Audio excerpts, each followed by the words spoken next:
Bueno, bienvenidos nuevamente. Entonces, pues como de costumbre, inicio haciendo un repaso lo más rápido que puedo y aprovechamos este repaso prácticamente también como parte del repaso o retroalimentación para el parcial del día de hoy. Estuve echándole mucha cabeza a este parcial y pensé más en hacerlo como de criterios y todo que por comandos, aunque sí dejé un pequeño punto para trabajar lo de comando Cisco. Entonces vamos a mirar esa parte rápidamente, aunque de Cisco, como cualquier tema que uno trate, puede hablar montones. No olviden que les he dejado unas herramientas de trabajo bastante buenas, sobre todo entre el taller 1, 2 y 3, y los archivos anexos que les he enviado por WhatsApp para trabajar con enrutadores y con switches. Una de las preguntas que quería hacerles también es los que nunca habían trabajado con Packet Tracer, ¿qué les ha parecido trabajar con esta herramienta? Que es una herramienta muy buena para aprendizaje, muy didáctica y también para el trabajo profesional. Entonces, quisiera escuchar los que nunca han trabajado con Packet Tracer, qué opinión les merece esta herramienta.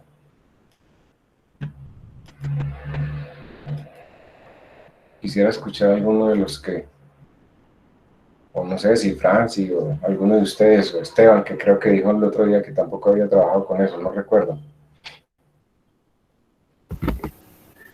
Profe, pues la herramienta es chévere, la verdad, pues ahí como uno ver ahí los aparatos, pues de alguna manera como un poquito llevados a la realidad, pues no como tan teórico o algo así, sino como un poco práctico. Pues obviamente sin tenerlos en realidad físicos, pero pues como los puedes manejar así y conectarlos entre sí, pues y ver que funcionan, pues es chévere, la verdad me gustó. Sí. ¿Qué piensa Francis? Francis Ledy de esto.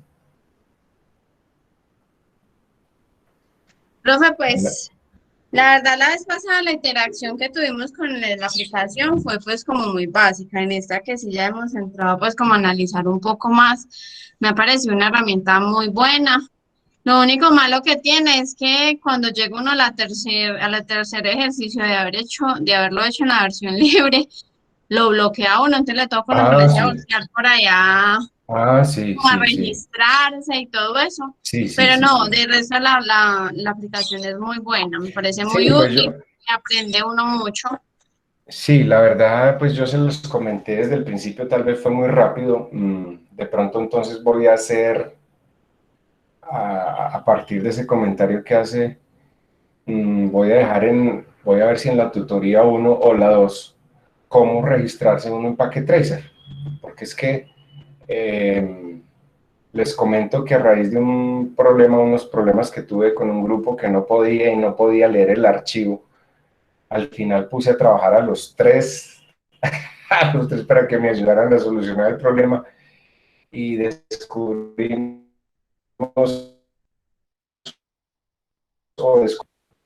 que la extensión, entonces ya cuando cuadraban eso ya pude leer los archivos y les confieso, apenas hasta esta semana lo logramos. Entonces los puse a descargar diferentes versiones del Packet Tracer, probamos con una, con la otra, pero sí, es válida su apreciación. Voy a ver si, cómo logro meter pues que quede oficialmente en plataforma, porque como esto nos queda a nosotros el respaldo en backup, ya para futuras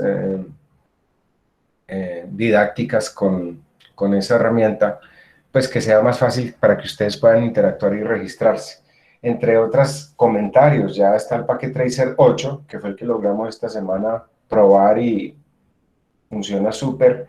¿Cuál es el problema que estoy viendo entre versiones? Obviamente, pues ustedes son ajenos a esa circunstancia, pero es que obviamente los dispositivos, como toda la tecnología va cambiando, ya en las versiones superiores a veces no heredan antiguos dispositivos que de pronto ellos por tecnología, por avance mismo tecnológico de la compañía, digamos ya no los toman en cuenta. Precisamente para el taller del día de hoy que vamos a trabajar con redes inalámbricas, vamos a hacer la simulación para crear una red inalámbrica, Wi-Fi.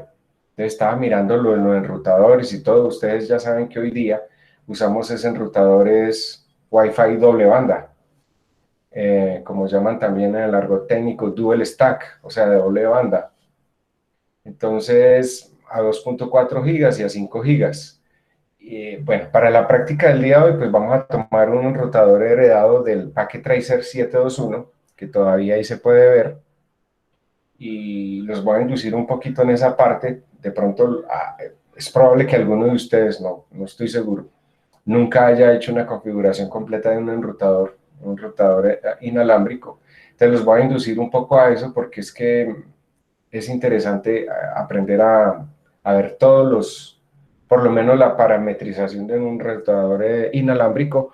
Y ya, por ejemplo, mirando el Packet Tracer 8, encontré que hay enrutadores de Cisco inclusive que ya manejan inclusive redes celulares. Entonces, es bien interesante eso de la exploración de los Packet Tracer porque es como la misma evolución de la tecnología.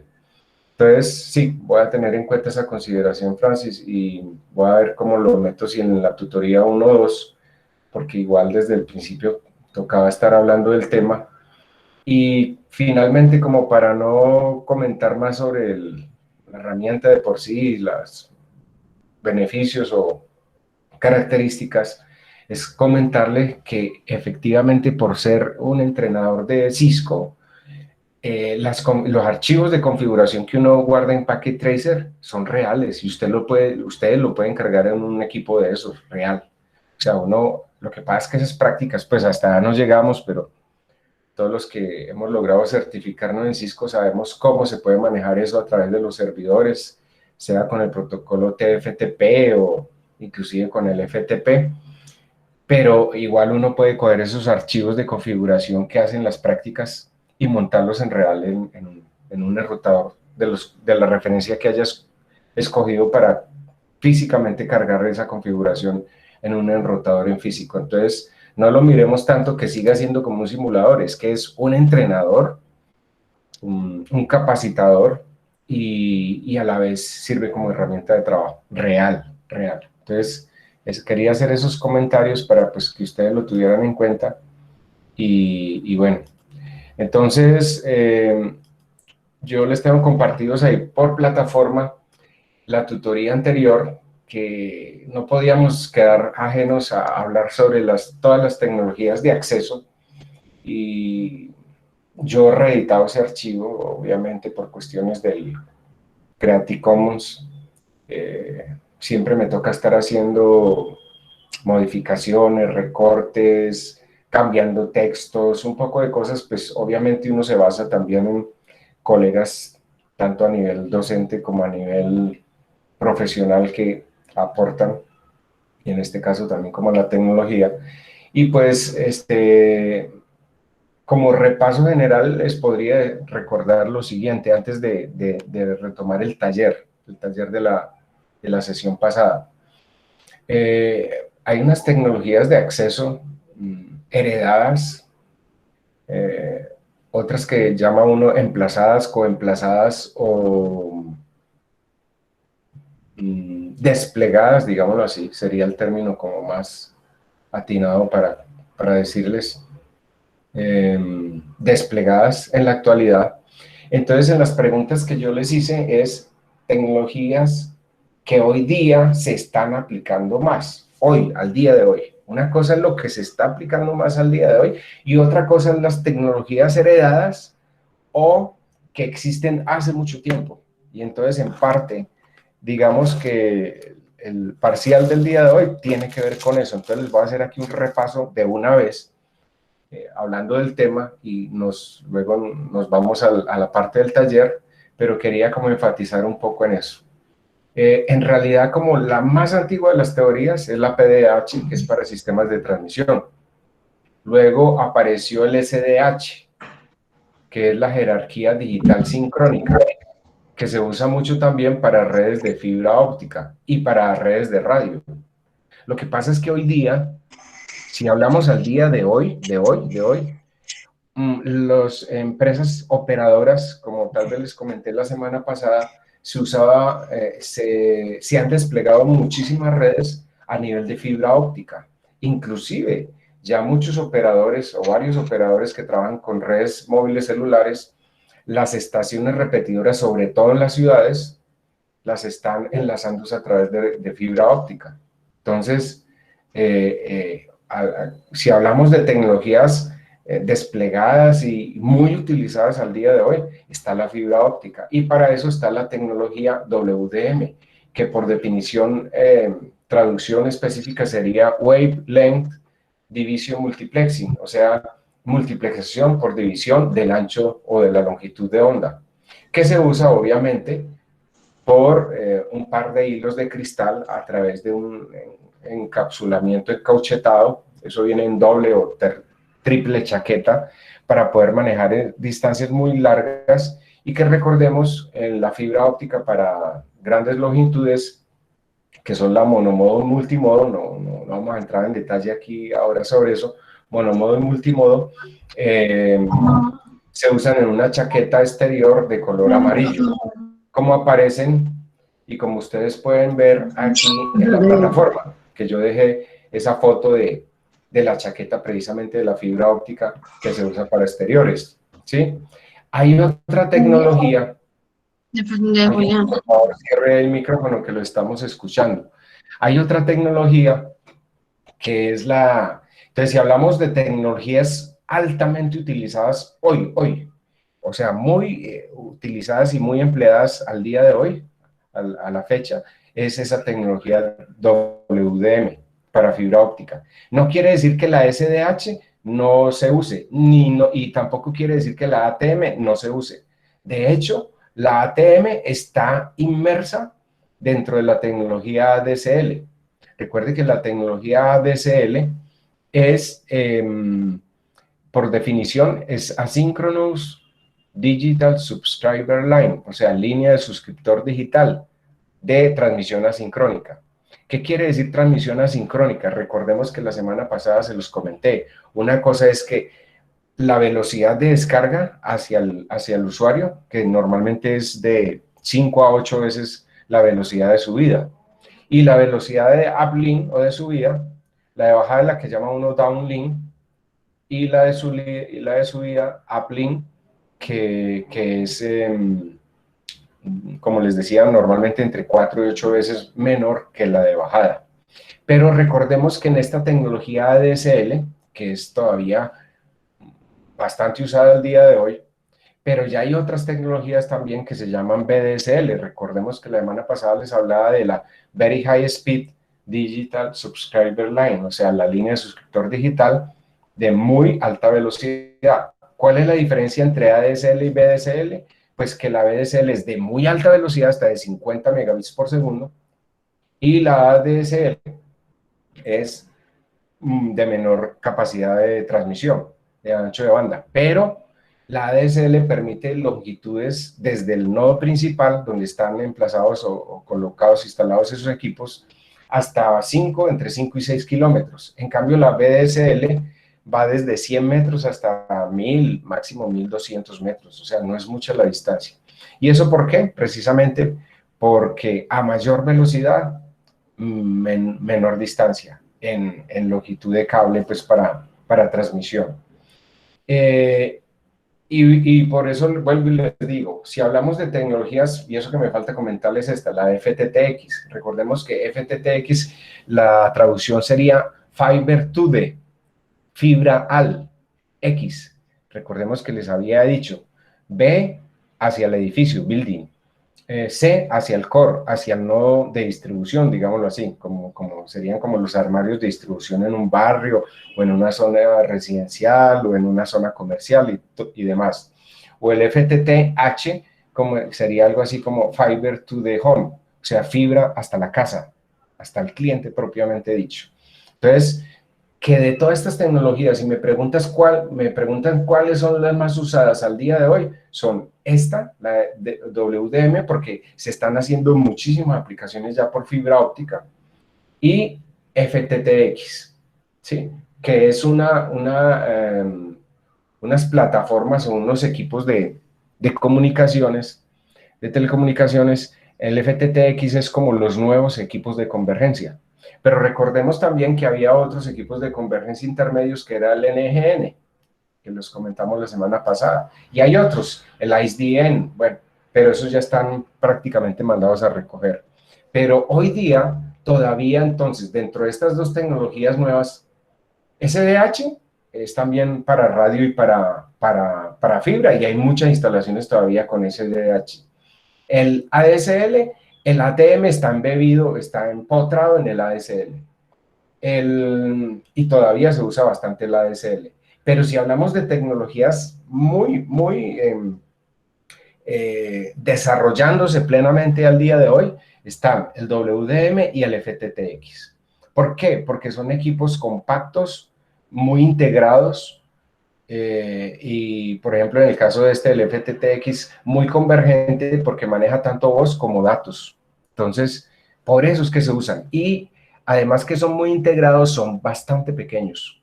Quiero comentarles a nivel de telecomunicaciones que yo trabajaba en soporte de la red conmutada de Movistar. Reemplazábamos y se reemplazan cuando hay siniestros y demás. Recuerdo una vez que en el 2010 se nos quemó una central telefónica en Cartagena, inmensa, grandísima. ¿Y sabe por qué se reemplazó? Por un equipo de estos. Bueno, por el antecesor, que era el NGN. ¿Por qué? Porque son equipos convergentes y muy compactos, muy integrados. Y hoy día, si me van a hablar de NGN y pues yo obviamente prefiero ocupar el FTTX, que es el que está mandando la parada, precisamente porque trae interconexión por fibra óptica, y la fibra óptica con sus multiplexores y demultiplexores, pues permiten manejar unas ratas de transmisión de altísima velocidad. Entonces, por eso es que se usan estas nuevas tecnologías, porque pueden manejar grandes distancias de conexión, está a nivel de fibra óptica como interconexión, y como equipo de convergencia el FTTX. Entonces, hoy día estos digamos que son los que más se están desarrollando en las redes. Pero vuelvo y digo, no quiere decir que el ATM no se siga usando. Mire que siguen empotrados los ADSL, que el SDH todavía hay muchas redes instaladas para sistemas de radio grandes o con fibra óptica todavía usados. Y me falta comentarles uno, que es el de la red telefónica pública conmutada, que es el PTSN o PSTN en inglés, que es Public Switching Telephone Network, redes telefónicas públicas conmutadas, o en el español la sigla sería RPTC, República Telefónica Conmutada. Entonces, esas son redes heredadas, antiguas, pero todavía hay muchas centrales instaladas así. Entonces, ¿qué están haciendo los operadores y los grandes equipos, compañías operadoras de telecomunicaciones? Están quitando todas esas redes antiguas heredadas y reemplazándolas por estos equipos y por estos equipos a nivel de interconexión. Hoy vamos a ver la parte también que tiene que ver con redes inalámbricas, por lo menos a nivel conceptual, las redes móviles celulares. Pues que yo había pensado que si lo ponía, que si no lo ponía, pero realmente pienso que debemos hablar un poco sobre eso también. Entonces, ese era el resumen que les quería mostrar rápidamente, así a nivel contextual, a nivel de definición y utilización de esas tecnologías al día de hoy. Y pues recuerden que en la plataforma les dejé como una semblanza, una diapositiva de lo que es el uso de esas redes FTTX. Entonces, que sea la casa, que sea el negocio, que sea el sector residencial, que sea el sector comercial, y a través de unos equipos de interconexión que se llaman OLTs, que se manejan a nivel de unos. Recordemos que nosotros usamos tecnología europea, no T1, sino E1, que son, los E1 son como canales de 64 kilobits cada canal hasta 2 megabits por segundo, ¿sí? 2048 en realidad. Y bueno, no me puedo pues entrar como en más detalles, aunque esta vaina es supremamente compleja, pero por lo menos a nivel de definición y concepción es lo que quiero que quede claro. Entonces, me iría aquí perdón. Entonces, devolvámonos al taller, permítanme, voy a abrir aquí rápidamente el taller 5. Uy, caramba, ya llevo media hora.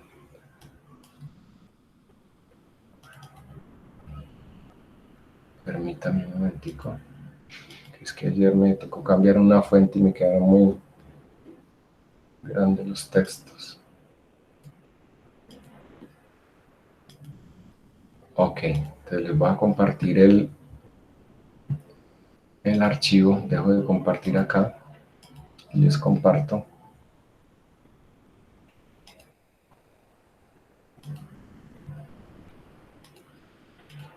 El taller 5. Entonces, en el taller 5, pues como les había nombrado ahí, unas notas por definiciones de los términos ATM, que es Asynchronous Transmission Mode, o modo de transmisión o transferencia asincrónica, ¿cierto? Asincrónica es lo mismo, o sea, una cosa es el uplink hacia arriba y otra cosa es el downlink hacia abajo. El SDH, por eso es que el ATM queda empotrado en esos equipos ADSL, justamente. El SDH, que es la tecnología o jerarquía digital sincrónica, muy usada a nivel de radiotransmisión por estaciones repetidoras de radio o por fibra óptica también, que usan unas celdas típicas de 53 bytes. La PTSN o PSTN, porque podríamos llamarlo así, PSTN o PTSN, Public Telephone Switching Network o Red Conmutada de Telefonía Pública, o RTPC en español, Red Telefónica Pública Conmutada. El FTTX, que es Fiber to the X, X puede ser B de building, edificio, C de core, núcleo, y H home o casa, fibra a dónde. Y el WDM, que es el Wavelength Division Multiplexing, que es la multiplexación por división de longitud de onda, para fibra óptica especialmente. Entonces, la primera pregunta decía, de todas las tecnologías planteadas, ¿cuáles cree son las más aplicadas hoy día? O sea, que más se usan hoy día en las redes de telecomunicaciones. Entonces, se planteaba el ATM y el PTSN, que es la red telefónica pública conmutada. No, esta es una tecnología, ya por descarte uno lo puede sacar, que el PTSN es una red telefónica heredada porque es antigua. El ATM y el SDH, pues digamos que no es la más vieja, pero tampoco es la más nueva, por lo que les decía. El ATM todavía se sigue usando y más hoy día todavía en redes emplazadas o desplegadas con ADSL para redes de datos por internet, y el SDH, pues porque todavía hay muchas instalaciones en SDH. Pero la que definitivamente está mandando la parada ahora es el WDM y el FTTX, como les decía. Entonces esta última sería como la más acertada. La segunda pregunta, hablábamos de tecnología más aplicada hoy día, o sea, lo mismo. Hoy día en la interconexión de nodos por fibra óptica. Entonces, normalmente es esta, la última. No quiere decir que la SDH no se use, pero como les decía, la última tecnología es esta, WDM. De hecho, esa misma cronología o emplazamiento o aplicación de las tecnologías lo hicimos en el tiempo así. Primero usamos ATM, luego apareció la SDH y luego apareció el WDM, y así se fueron instalando y fueron reemplazando equipos de las anteriores tecnologías. Permítame un momentico que alguien está... Ah, John Edison. Bueno. Y la otra es la tercera pregunta. Tecnología más usada actualmente de interconexión de última milla o kilómetro para internet y voz, porque es un integrador realmente, es una red convergente. El FTTX, estos son más como medios de transmisión, el WDM y el SDH, y el FTTX es más como un equipo de integración, que de hecho les comento, Claro usa muchísimos equipos, o sea, Claro desde que empezó a desplegar sus redes, fue con puros armarios FTTX. Él ya no vino con NGN, que yo trabajaba en Movistar. Movistar se usó mucha red NGN, pero obviamente ya todo se usa es con FTTX. De hecho, Tigo también está haciendo lo mismo, desplegando toda su red con puros equipos de convergencia FTTX. ¿Y cuál es la ventaja? Que son equipos integrados y muy pequeños. En un armario, ahí sí como diría uno, en un armarito, en un armario pequeño, puede desplegar un sistema para, sin exagerar, lo puedo decir, 10.000 abonados, 20.000 abonados, 30.000 abonados. y con unos armarios aquí anexos, 1 o 2 armarios anexos, como para manejar el distribuidor de conexiones hacia los clientes, digamos así. Pero el core, el equipo propiamente integrador, es un armario pequeño, es un armario que puede tener 1,80 m de altura y como los gabinetes que se usan en redes de bastidores de 19 pulgadas, de racks de 19 pulgadas, como los que usamos en redes de interconexión con los patch core y los conectores RJ45 típicos, serían racks de esos de 19 pulgadas, o sea, en un bastidor muy pequeño, manejar una cantidad de usuarios impresionante, que antiguamente en las redes heredadas, que eran estas que le muestro aquí arriba, las PTSN o RTPC o PSTN, la red telefónica pública conmutada, eran unos monstruos de equipos y había que desplegarlos y emplazarlos en habitáculos, o sea, en salones demasiado grandes, salones de 200, 300, hasta 500 metros cuadrados. Entonces, ese es el resumen básico del taller que les quería mostrar y de una vez les hice un buen repaso para el parcial del día de hoy. Entonces, devolvámonos aquí nuevamente a plataforma y vámonos al día de hoy, tutoría 6. Ingresamos pues a este otro mundo fascinante del conocimiento, las redes inalámbricas. Están las redes Wi-Fi y las redes móviles celulares, conceptos, definiciones, configuraciones, prácticas, obviamente el taller. Entonces, aquí dejé una gráfica pues más o menos diciente de lo que puede ser el día de hoy el uso de las redes inalámbricas, pero resulta que en las redes inalámbricas manejamos varios conceptos.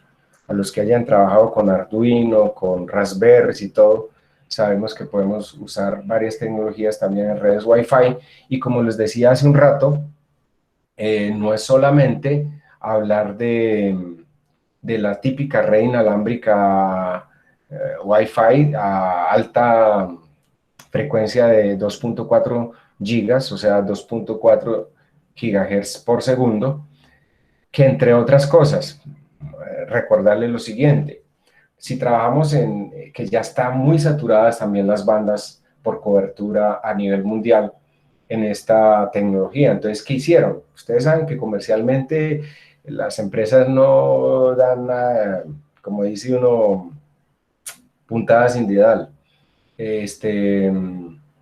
Esperaban a que se agotara los campos de acción y de cobertura de toda esa red para desplegar, que está desarrollada hace muchos años, la red a 5 GHz. Entonces, ¿qué quería comentarles de estas bandas a 2.4 GHz? En esa banda es donde trabajan los hornos microondas. Por eso es que cuando van a instalar los operadores o los técnicos de los operadores el internet en una casa, o en una oficina o en una residencia, lo primero que preguntan: ¿usted tiene horno microondas por aquí cerca o alguna cosa? Entonces tratan de ponerlo lo más alejado que puedan de ahí. ¿Por qué? Por el rango de frecuencia. Entre otras cosas, los teléfonos inalámbricos que usamos en nuestras casas, bueno, ya vienen también de doble banda, los últimos, pero antiguamente y como tecnología heredada se usaba mucho a 2.4 GHz. De hecho, yo tengo uno aquí al lado. Entonces, eso también interfería con las redes inalámbricas Wi-Fi a 2.4 gigas.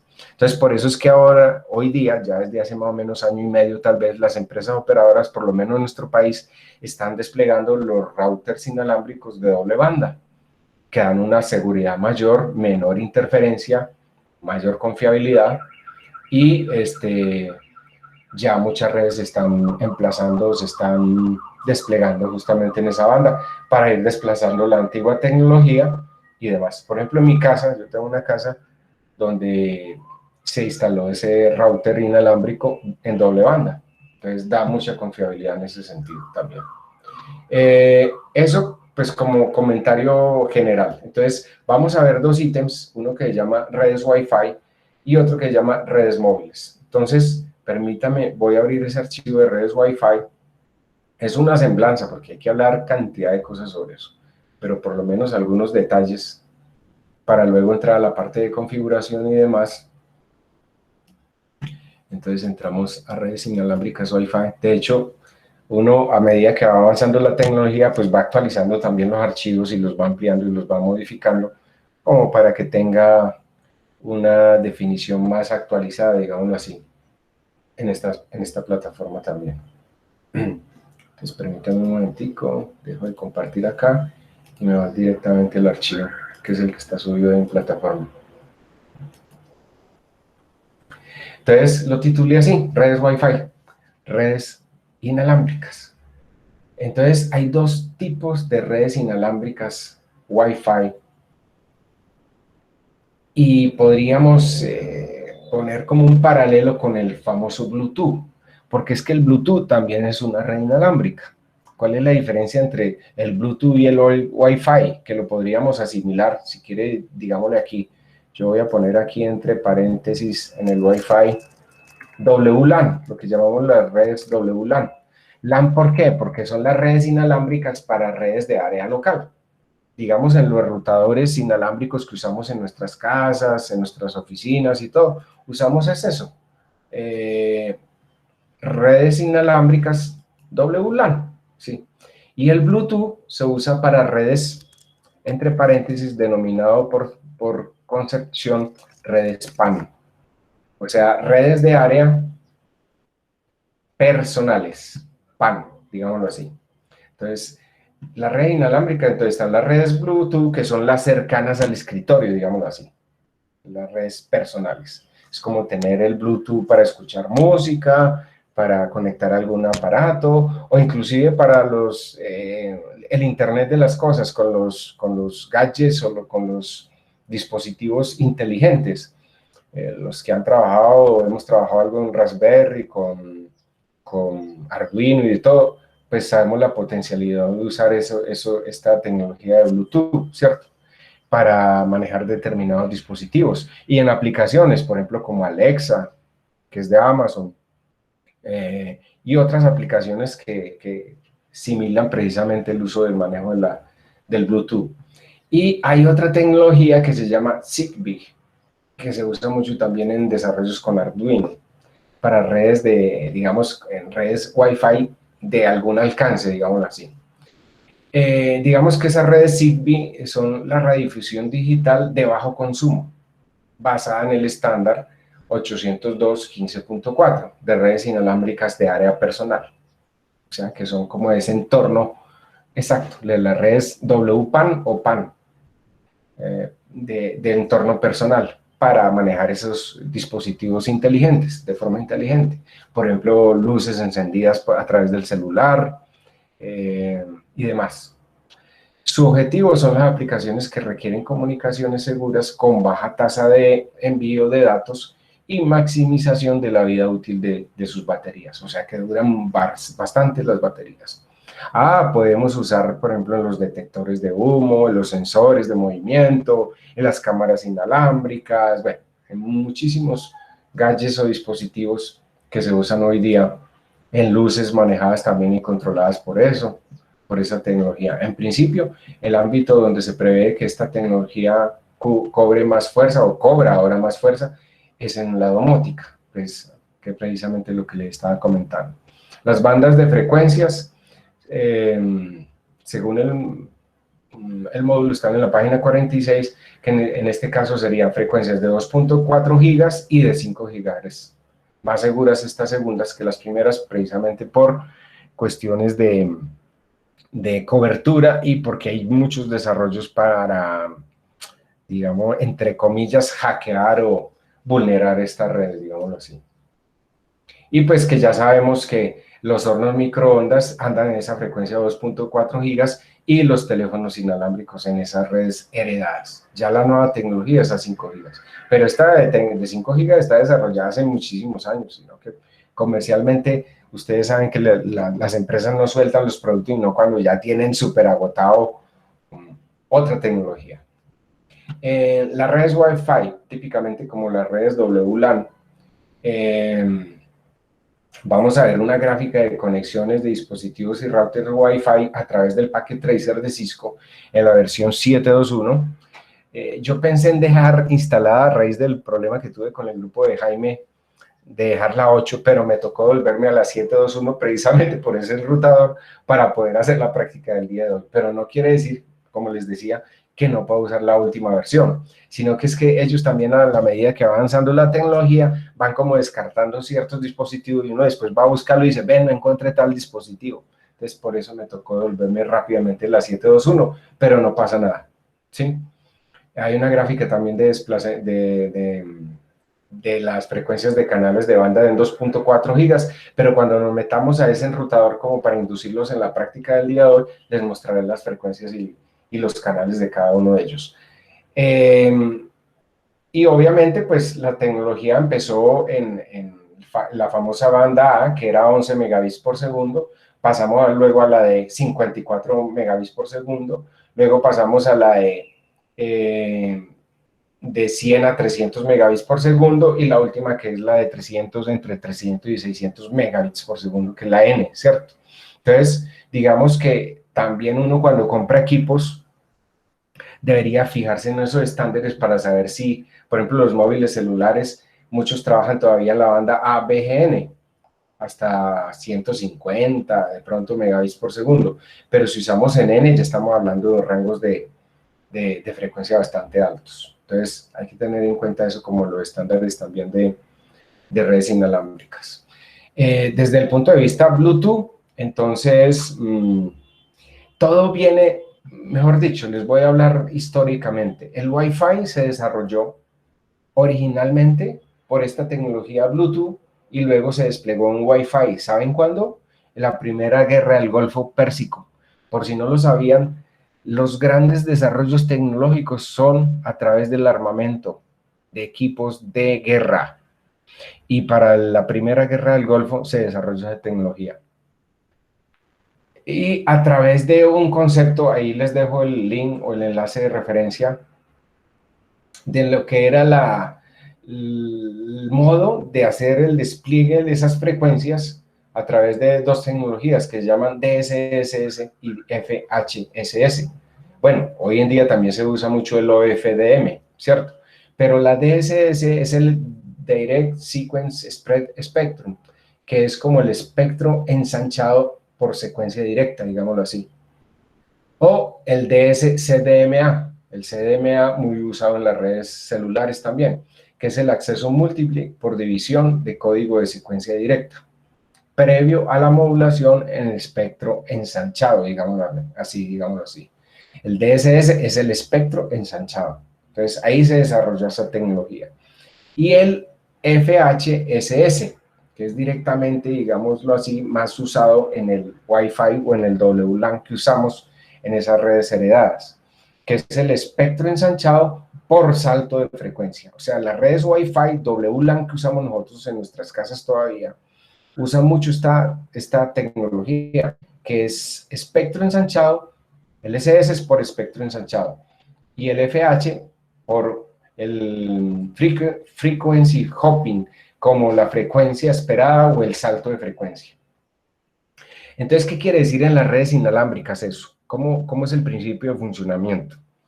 Digamos que los operadores en realidad le fijan a uno la frecuencia, el canal en la frecuencia. Pero si esas frecuencias no estuvieran muy saturadas, digamos que el sistema automáticamente podría seleccionar un canal desde el 1 al 14, donde realmente son útiles del 1 al 11, si mal no recuerdo, lo vamos a ver ahora cuando vamos en el enrutador inalámbrico, para hacer los saltos de frecuencia. Digamos que si él encuentra que hay un canal congestionado, se salta al otro canal. O si hay un canal con mucho ruido, automáticamente se saltaría al otro canal. Ese es como el principio de funcionamiento de las redes inalámbricas a través de lo que usamos nosotros como las redes WLAN, ¿sí? Bueno, eso desde el punto de vista de funcionamiento de la red como tal. Desde el punto de vista de seguridad, se usan ya las claves de acceso. Digamos que la primera clave de acceso que se usaba era la web, que quiere decir Wire Equivalent Privacy.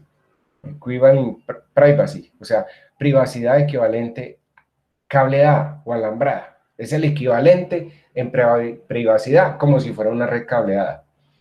Era de muy débil cifrado, a nivel 2, de 64 hasta 128 bits.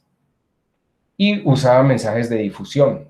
Al usar mensajes de difusión, recuerde que de difusión hay un término en redes que se llama, en inglés sería el broadcast. ¿Recuerdan el broadcast? Las redes LAN o WLAN se usa mucho el broadcast, los mensajes de difusión. O sea, que usted difunde esa red, la mete en cobertura en el área de influencia donde esté el equipo montado, ¿cierto?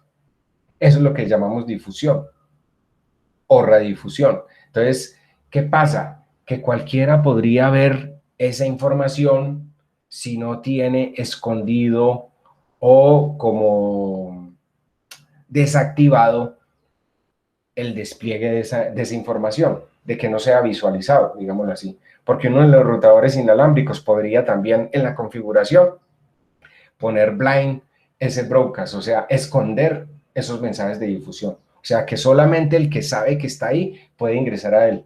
Pero alguien que vaya a coger con el detector del celular la red inalámbrica no lo podría ver. Les comento pues ese aspecto.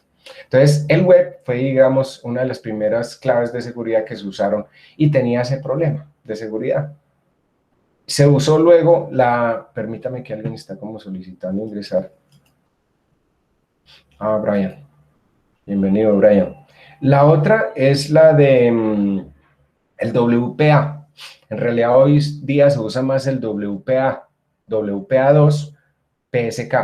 Pero si usamos el WPA, PSK, que quiere, hay un término adicional que se llama el TKIP, pero el WPA quiere decir acceso de red inalámbrica protegida, el Wireless Protected Access, acceso inalámbrico protegido. Eso es lo que quiere decir WPA.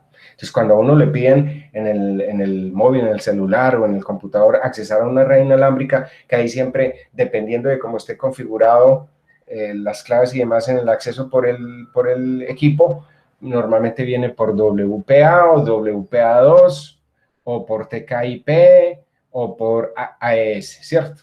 Entonces, básicamente lo que se hace a través de esa clave es evitar el reuso de un vector de inicialización tipo 4 por los últimos 24 bits de la codificación de la clave.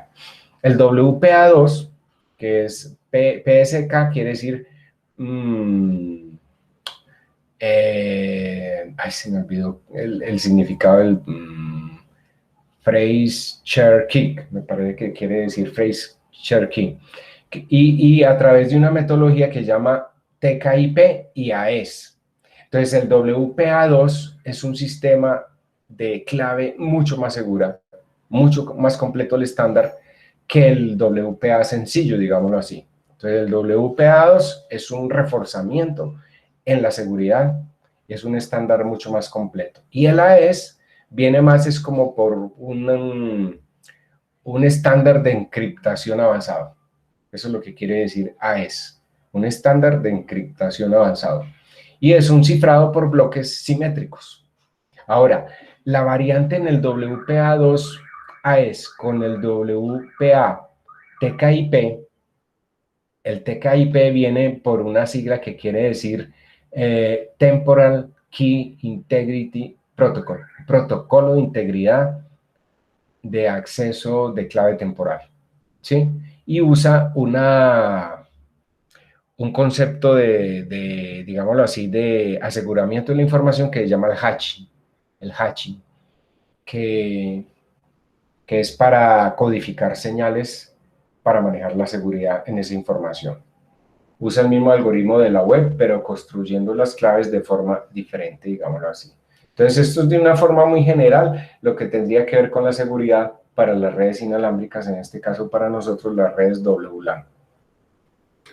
Bueno, y venimos ya propiamente a los emuladores de configuración. Hay en realidad una cantidad de enlaces, que es lo que quiero como mostrar acá en este archivo, de los emuladores para configurador de enrutadores Wi-Fi. Entonces, por tecnologías, hay uno para los que son marca Netgear, hay otros que son para los Linksys, hay otros que son para los TP-Links, ¿cierto? Hay otros que son para, bueno, yo ahí resalté uno de Linksys como mucho más propio, digámoslo, para estos emuladores. está también para los de link, ¿sí? Por ejemplo, en este caso yo nunca pude accesar este enlace de los de link. Hay también los famosos ThreadNet, están también los que manejan, por ejemplo, voz sobre IP. Entonces, por ejemplo, abajo hay un enlace que se dice www.voipproblem, emuladores, por ejemplo, de la marca Netgear. Están también para Philips y otros dispositivos. Entonces, del módulo podemos mirar desde la página 58 a 60 eso. Estoy hablando del módulo propio de la plataforma, que es basado en la misma universidad. Entonces, miren que no es que uno no se base, sino que uno coge la base del módulo propio montado en la universidad y, digamos, como de pronto no está tan actualizado, uno lo que hace es como desplegar y como ampliar esos conceptos y esa información. Entonces, hay unos analizadores de espectro. Bueno, aquí estos de los analizadores de espectro tengo que comentarles lo siguiente. Los que hemos trabajado en todo esto de telecomunicaciones lo sabemos.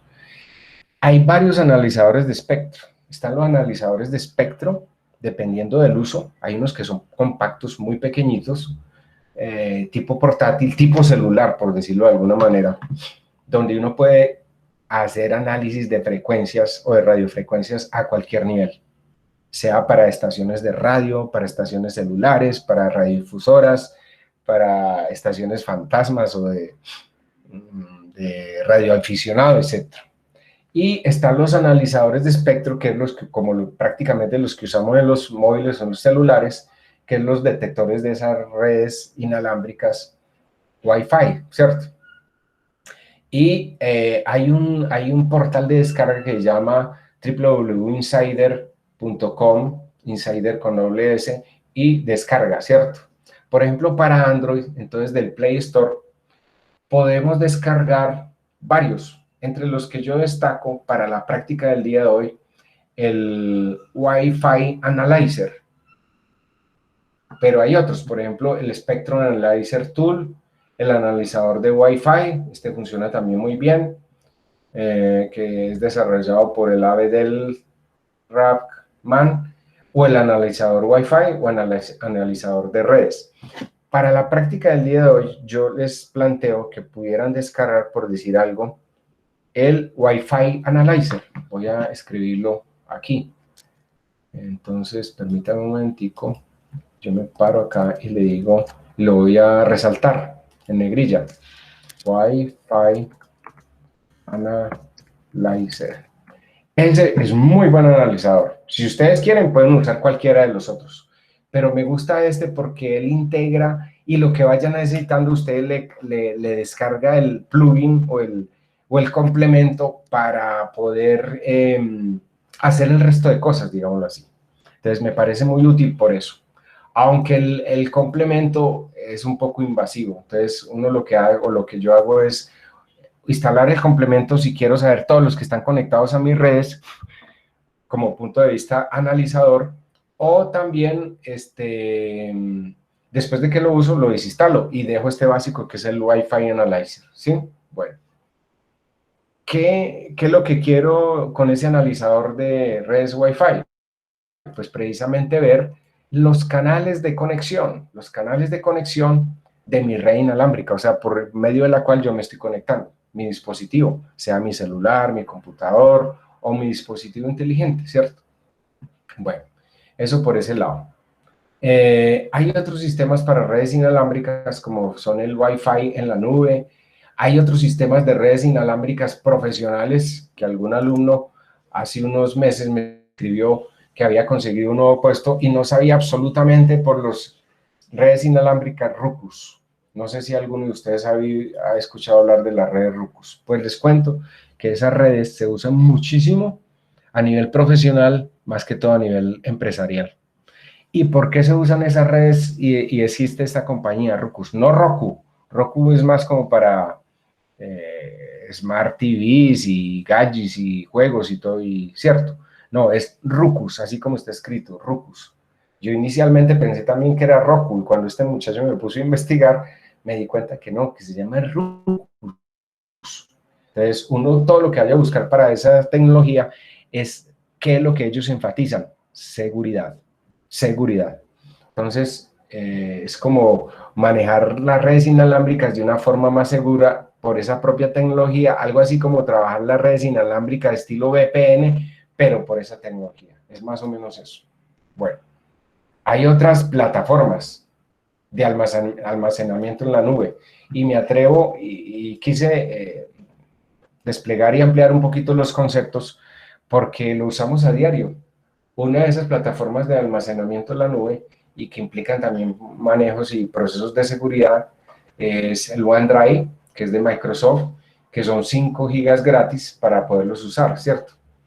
Está el Google Drive, que usa 15 gigas gratis, que es a través de la compañía Google. Está el iCloud de Apple, que también por defecto solo maneja creo que 5 gigas.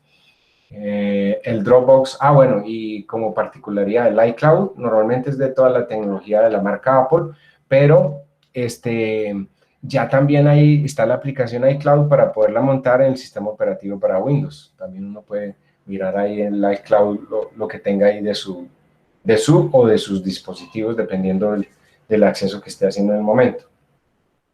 Recordemos que el iCloud se usa mucho a nivel de Apple para hacer respaldos de toda la información. Automáticamente, si uno lo activa, ahí queda respaldada absolutamente la información que obviamente usted chulee para que sea respaldada. Fotos, inclusive el WhatsApp si quiere, videos, etcétera, etcétera.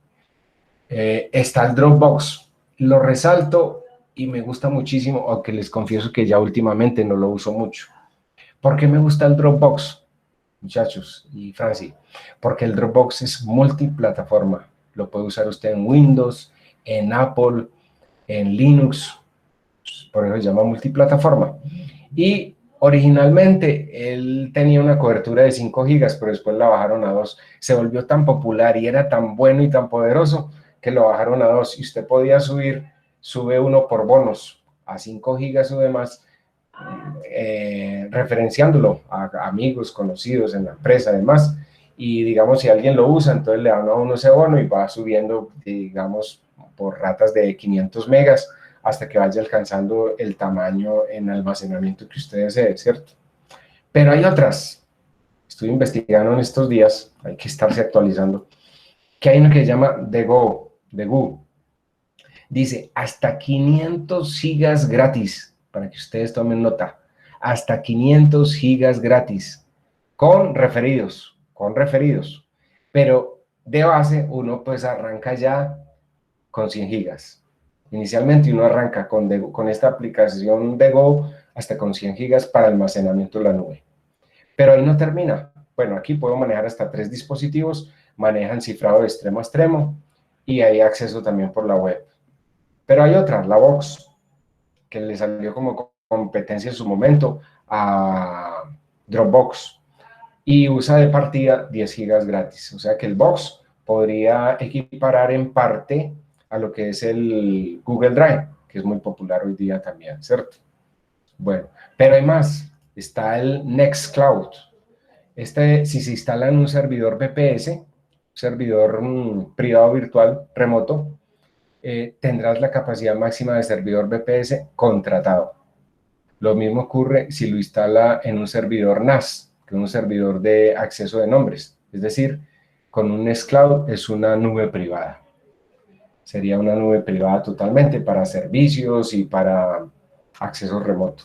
Existe otra plataforma que se llama pCloud, que es también multiplataforma, pero el pecado que tiene es de pago. Es muy barata, pero es de pago. Creo que vale €1 mensual, algo así. Está el Mega, que muchos de nosotros, los que hemos trabajado con software y desarrollos y algunas cosas y aplicaciones, usamos mucho el Mega o el Mediafire, ¿cierto? El Mega usa, los que tenemos inscripción, podemos manejar hasta 50 gigas de almacenamiento ahí en la nube a través de ellos. Y obviamente para mayor ampliación, pues ya es de pago para empresas y mi negocio y demás. Está también el Mediafire, que es como la competencia de ellos, que usan de gratis 10 gigas, el Mediafire. Y está el Amazon Drive también. Entonces, digamos, aquí les quise dejar una semblanza, no solamente hablar solamente de las redes inalámbricas como tal, como estándar y demás, sino también de lo que se usa mucho hoy en la nube, ¿cierto?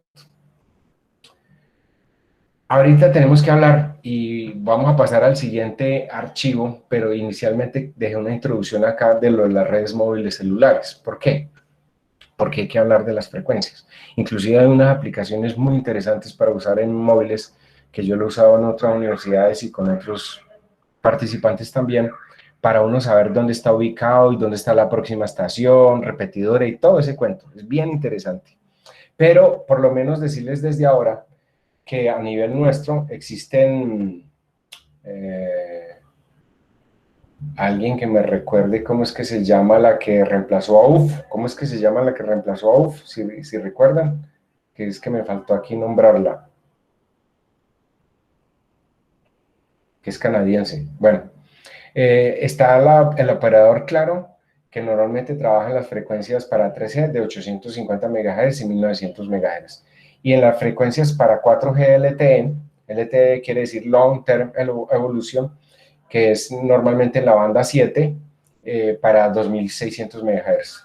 La Tigo y Movistar básicamente trabajan en la banda de 2100, que es lo que denomina la banda AWS, por eso se llama AWS-1, que es en la banda 1700-2100, tanto Movistar como Tigo, o 1900, 1700, 2100 en el caso de Movistar.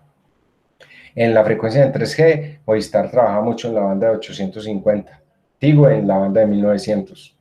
En Avantel, que también es un operador de competencia, usa la banda en 3G en 850 MHz y en 4G LTE en 1700-2100, también en la banda AWS.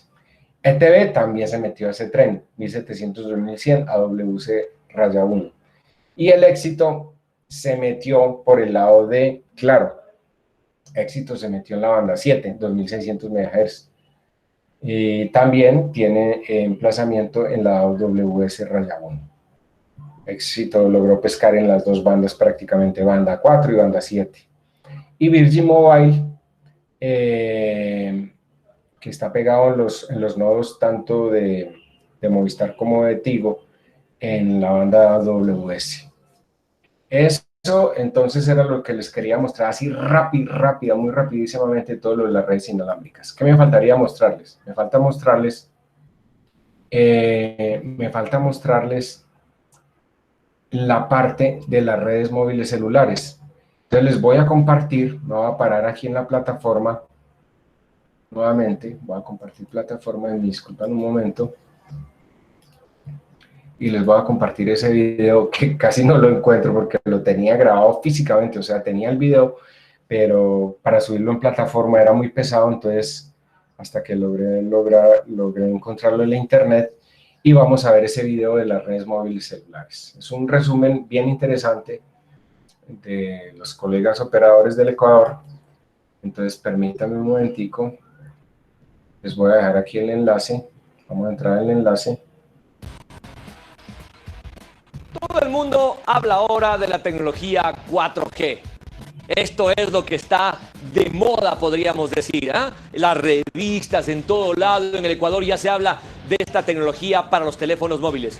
¿Usted quiere que le explique? Pero con gusto, por favor. ¿Qué tal si vamos primero hacia el pasado? Recorramos un poco hacia atrás. Aquí está, bienvenida a la tecnología, le dijeron en 1980 al teléfono de ladrillo. ¿Se acuerda usted? Ese viejo aparato que era un zapatófono, decían algunos.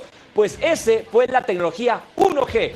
La primera que apareció era realmente lenta, pero bueno, era lo que estaba de moda en ese entonces. Luego en 1980, nuevamente, miren, apareció el 2G. ¿Qué tal? Hola 2G, bienvenido al mundo, le dijeron en 1980. ¿Qué era el 2G? Era la tecnología conocida como GSMA, un sistema mundial de telefonía móvil. Así se creía que iba a estar el teléfono por un buen rato. Para nada. Le explico algo más. Mire usted. Nada más que un año después de que salió la 2G, apareció la 2.5G. Aquí entre nos, la verdad fue más un tema comercial que un tema tecnológico revolucionario. Sí. Esta, cierto es, era un poco más rápida. Y de hecho, en algunos lugares de nuestro país usted todavía la puede encontrar cuando en su teléfono aparece en la pantalla el nombre Edge, E-D-G-E. ¿Ha visto que a veces le sale? Sí, Pues esa es la tecnología 2.5G, que salió un poquito después. Pero no se quedó allí la tecnología. Señores y señores, bienvenido. Aquí está el 3G.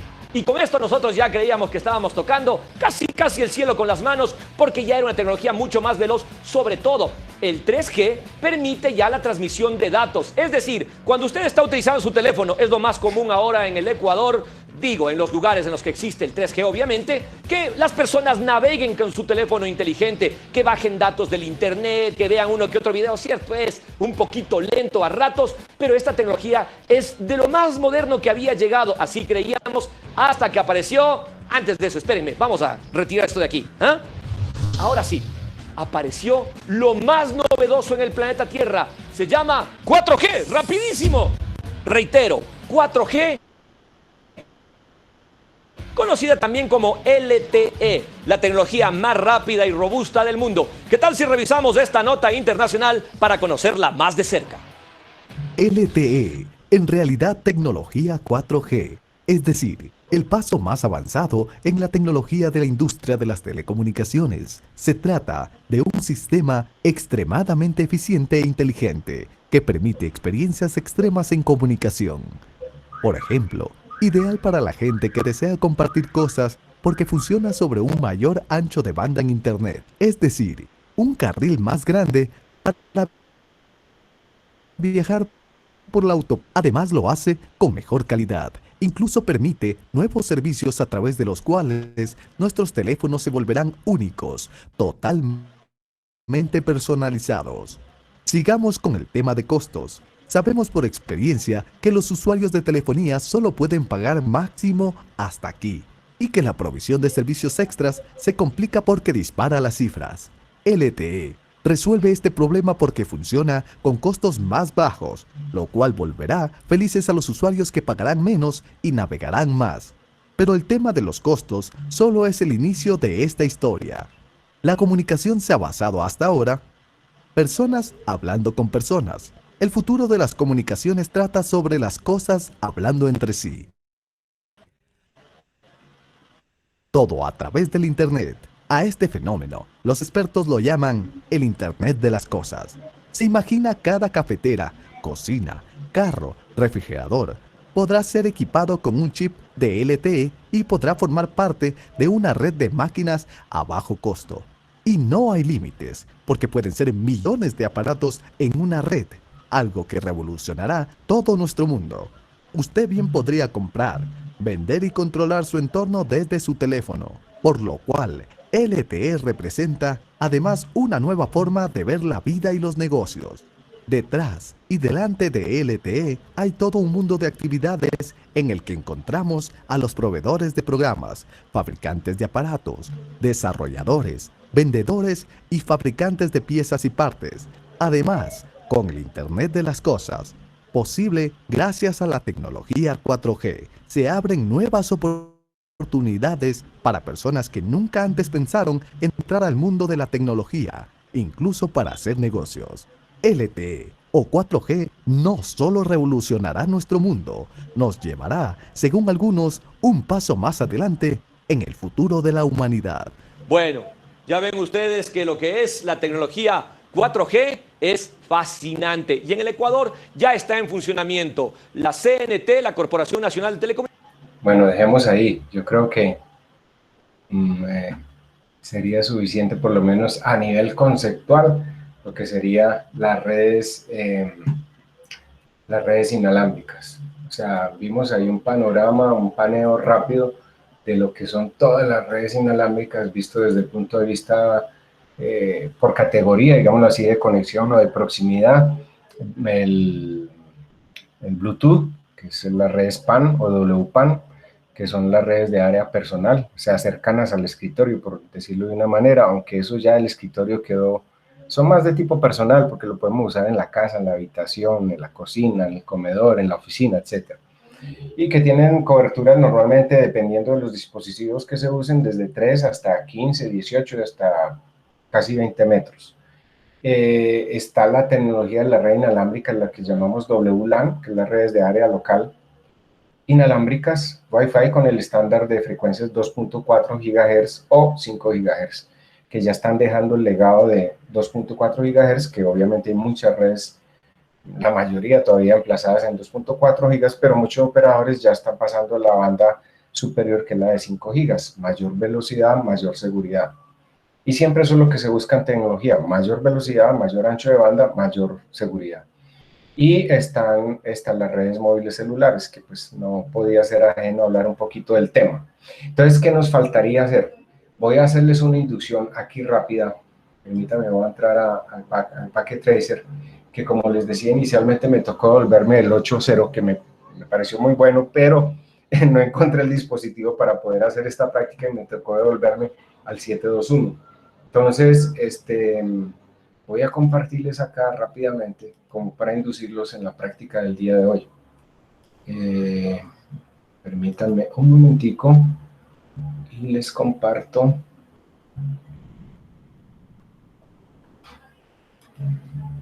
Entonces me voy a ir al Packet Tracer. Ustedes están viendo la pantalla del Packet Tracer, ¿cierto?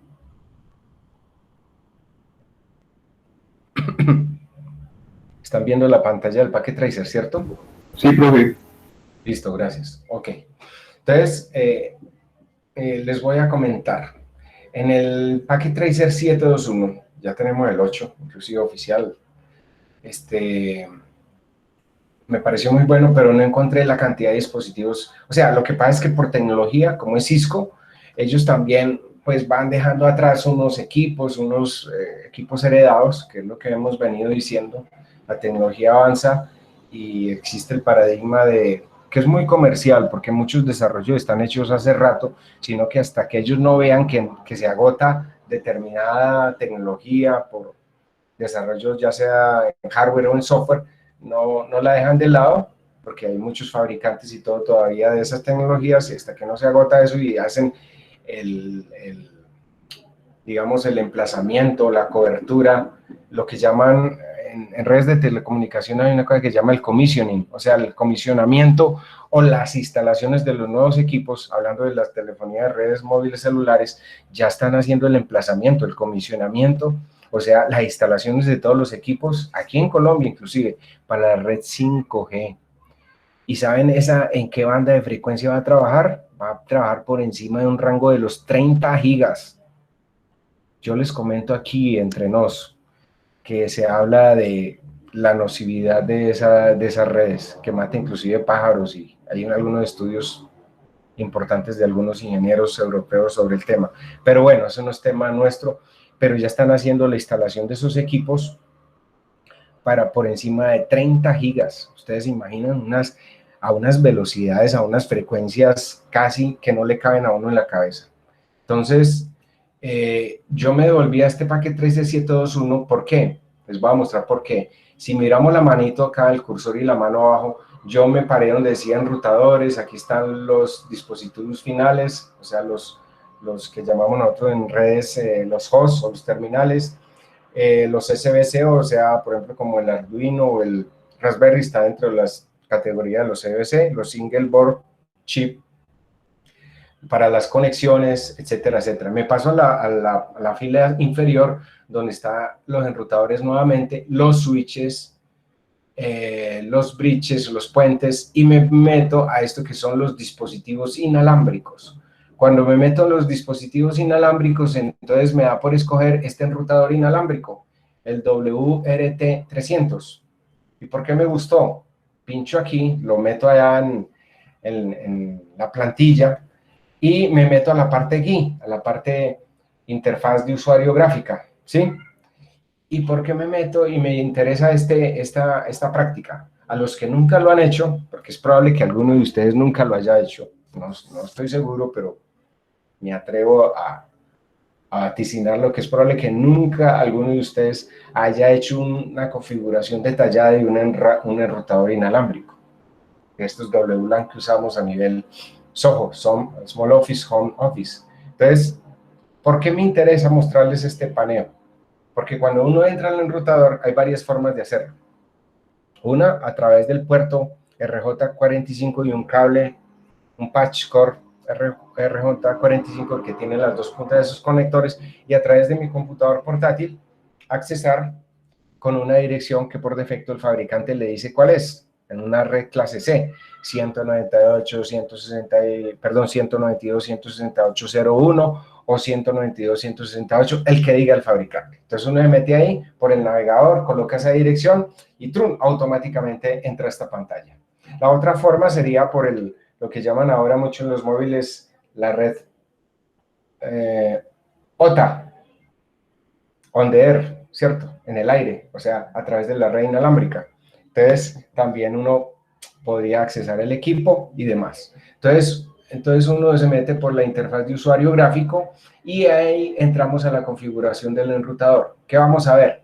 Setup. Setup es configurar, es colocar. Entonces, poner la configuración básica del enrutador a nivel del setup, de la configuración básica o el DNS o las direcciones, clonar las direcciones MAC de los dispositivos que voy a manejar. Porque es que en las redes inalámbricas, como en los enrutadores y en los switches, uno puede filtrar el acceso, o sea, permitir o denegar el acceso de los dispositivos si no aparece su dirección MAC registrada en el equipo. Entonces uno podría registrar esas direcciones MAC. O también por un enrutamiento avanzado. También recordemos que esta parte no la vimos acá, pues por cuestiones de tiempo y demás no la pudimos ver, que son las configuraciones ACL, o sea, las listas de control de acceso, que dependiendo del origen y el destino, uno le pueda permitir o no a un dispositivo conectarse o no, ir a determinada condición. Eso desde el punto de vista básico. Entonces, bajemos aquí en la configuración y metámonos a la parte de configuración básica de red. Entonces, por decir algo, en este enrutador, por defecto, sería la dirección 192.168.0.1 y tiene una máscara de su red 255.255.255.0. Pero obviamente yo puedo cambiar esa máscara. Mire, que aquí aparecen las famosas máscaras que vimos por allá entre la clase 1 y 2. ¿Sí? Bueno, entonces eso quería mostrarles. Otra cosa, puedo trabajar como servidor, porque es que el enrutador inalámbrico por defecto es un servidor de HCP, que lo vamos a ver en la próxima sesión, en la próxima tutoría. Pero podemos adelantar eso. El DHCP es un protocolo para ese servicio de asignación dinámica de los terminales o los hosts. Entonces, a través de ese protocolo que se llama DHCP, que quiere decir Dynamic Host Control Protocol, protocolo de control de host o de terminal dinámico. Y automáticamente por defecto viene por enable, está habilitado. ¿Cómo viene la asignación? Entonces, por ejemplo, en este caso, viene desde la dirección, arranca la dirección 198.168.0.100 y que solamente usted pueda también determinar el número de terminales que va a asignar, que va a manejar. 50, es el rango, 50. O sea que arrancaría en el 100 y terminaría en el 149. Pero yo puedo cambiar esto. Yo le puedo decir que arranque en el 0, ¿cierto? Podría decirle que arranca en el 0 y como el rango es de 50, entonces él lo podría poner hasta 49, ¿cierto? Digamos que aquí por defecto entonces arranca en 100 y el rango está en 50, entonces iría hasta 149. Pero supongamos que le ponemos 100, ¿cierto? Entonces ya arrancaría en 100 y terminaría en 199. Entonces esa es la parte de la configuración pues, que quería mostrarles desde el punto de vista del rango de numeraciones en la asignación de direcciones IP, dependiendo de la dirección inicial que tenga el enrutador para poder hacer la asignación dinámica de esos terminales, para que cuando ellos se conecten, dinámicamente ellos le asignen una dirección y eso quiere decir que no siempre será la misma, ¿no? Eso es el protocolo de DHCP, o sea, como protocolo de asignación de direcciones. Y también puedo hacer asignación estática, o sea, de DNS y manejar ese rango de direcciones para esas asignaciones. Digamos que aquí lo que me interesaba mostrarles era cómo hacer que el enrutador funcione como un servidor de asignación de direcciones IP dentro de su entorno que maneja a través de ese protocolo de DHCP. Vámonos a la parte inalámbrica, al wireless. Wireless quiere decir sin hilos. Wire es hilo, less sin hilos, eso quiere decir wireless. sea red inalámbrica. Entonces, en la red inalámbrica uno puede determinar el modo de conexión a la red, que puede ser mixto, que sería como el más lógico, que utilice tanto redes N, B o G, por decir algo, que es de acuerdo a los estándares, entonces que maneje el estándar mixto, ¿cierto? Y aquí podemos ponerle nombre a la red. Este es el famoso de la red, cuando la bautizan, cuando viene el operador de la red que le va a configurar a uno el enrutador en la casa inalámbrico y le dice, ¿cómo quieres llamar la red? Y entonces yo le digo, no, yo no quiero dejarlo así, sino que le quiero colocar, por ejemplo, un Remington, ¿cierto? Un Remington. Entonces le ponemos un Remington y ahí queda bautizada la red. Ahora, la banda de radio. Entonces, usted puede dejarla que lo haga automático, pero resulta que en el estándar podemos manejar a 200 MHz o hasta 400 MHz. Perdón, a 20 MHz o a 40 MHz. Entonces, si lo pongo automático, él maneja los canales a 20 MHz o a 40 MHz. Y ahorita, el ancho del canal, automático también. Entonces, lo dejamos en automático y aquí es donde viene el estándar de los canales que les quería mostrar. En el estándar de 2.4 gigas, como es este enrutador inalámbrico, entonces, por ejemplo, en el canal 1 es el canal que viene a 2412 MHz o 2.412 GHz. El canal 12 son desplazados de a 5 megas entre uno y otro. El otro, el canal 2, entonces viene a 2417 MHz, el otro sería 2422 y así sucesivamente hasta el canal 11. Entonces, uso de tener un rango de 14 canales útiles del 1 al 11, digámoslo así. Entonces, esto era lo que les quería mostrar, que es cuando el operador le fija a uno y uno le dice, oiga, pero yo quiero que me lo fije en un canal que no esté muy ocupado. Esa es la práctica que vamos a hacer hoy. Entonces, con esa aplicación de Wi-Fi Analyzer, quiero que ustedes me digan en sus dispositivos en qué canal se conecta y cómo se llama la red. Eso sería parte de una de las prácticas del día de hoy. Entonces, eso era lo que les quería mostrar sobre la red inalámbrica. Ahora, sobre seguridad. Entonces, sobre seguridad, podemos tener, si habilitamos la red, podríamos tener filtros para solicitudes de filtrado anónimo por multicast. Recordemos que en las redes filtrado multicast quiere decir de uno a varios o de uno a muchos. Multicast quiere decir multidifusión, porque el cast es del casting, del broadcasting. ¿Recuerdan? El broadcasting es difusión y multicasting quiere decir multidifusión. Entonces, que si hay filtrado por multidifusión o no, filtrado por internet en redirecciones NAT, etcétera, etcétera. También podemos hacer filtrado para acceso en la web por proxy, por Java, por dispositivos con ActiveX o con cookies también, ¿cierto? Entonces quería mostrarles esa parte. En la parte de acceso por restricciones, entonces, que era lo que les decía, por los ACLs, las listas de control de acceso. Entonces aquí por defecto dice que nunca, ¿sí? Entonces también puedo hacer esas restricciones si quisiera. Y es como mostrarles todo lo que uno puede hacer por un enrutador inalámbrico.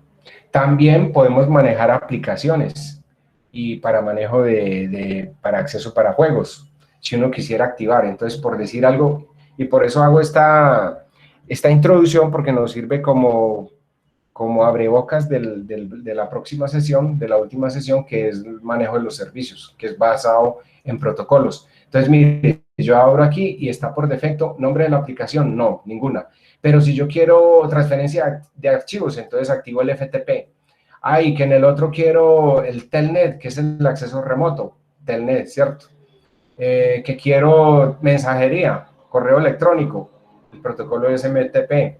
O quiero también manejo de nombres de dominio, el DNS, ¿cierto? Y que también quiero navegación, HTTP, y así sucesivamente. Mire, todo eso. Para manejo de mensajería en correo entrante, el POP3, o para gestión de redes, el SNMP. Pues todos esos protocolos es lo que veremos la próxima semana. y propiamente ya la administración, que sería para manejo del password, del enrutador y de todo, que usted pueda directamente manejar el password, que ese fue un apartado que se nos quedó pendiente en el manejo de los switches y los enrutadores, pero que yo les dejé montados en plataforma los archivos para manejar todo eso de las claves, que hice una semblanza rápida de cómo manejar las claves, tanto por consola, o sea, por cable directamente al equipo, o por acceso a la red, por el telnet, por el acceso remoto, o también por encriptación de las claves, que es el Enable Secret, ¿cierto? Aquí también, entonces, también en los enrutadores inalámbricos, pues puede hacer manejo de eso. Entonces, esto era lo que les quería mostrar básica y rápidamente, para que les sirva como introducción para la práctica del día de hoy. Entonces, me voy a devolver acá, permítame, dejo de compartirles acá, y les voy a compartir rápidamente. Me toca hacerle la inducción, porque es que ya desde este momento está abierto en plataforma el quiz, el parcial. Entonces, si quiere, dejamos esa parte para lo del taller, para cuando terminen el quiz, el parcial por plataforma. Entonces, les voy a hacer la parte de la inducción del taller, del quiz del día de hoy, en hacerle una aseveración que ya lo había hecho como parte del repaso, pero quiero ser enfático en otro detalle. Devolvámonos acá.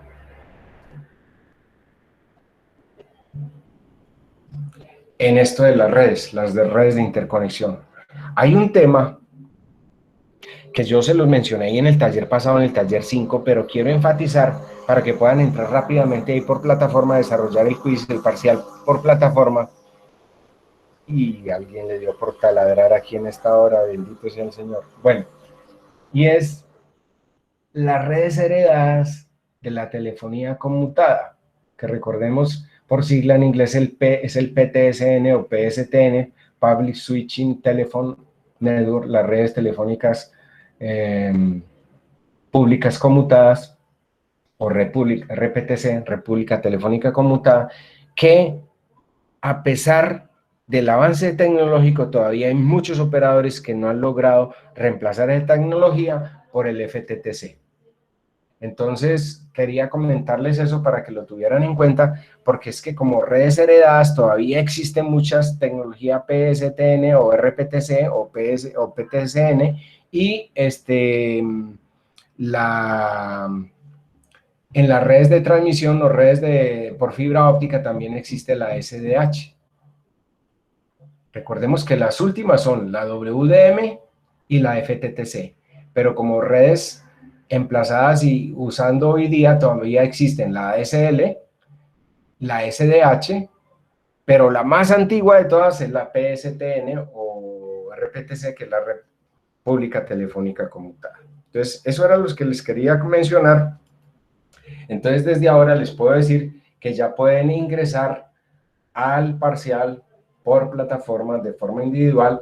Les ruego el favor de que me abran todas las cámaras para poderlos ver y puedan entrar todos por plataforma. Les he dado aproximadamente 40 minutos, pero yo creo, sin temor a equivocarme, que estoy casi seguro que en 10, 15, por tardar en 20 minutos, tienen solucionado el parcial, porque dos es de conceptos y una es de switches.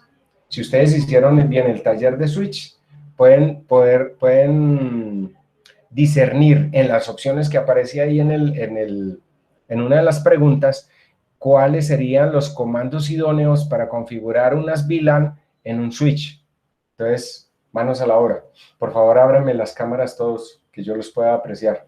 Es una cuestión como de seguridad para nosotros. Les pido el favor. Francis, Esteban, Brian Herrera, Jaime Triana, Andrés Gómez, John Martínez. Les ruego el favor.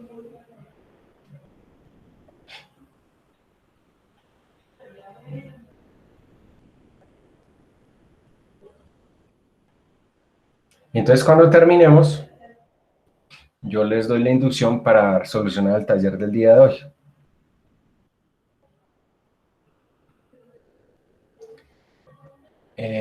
Yo creo que voy a terminar entonces la grabación y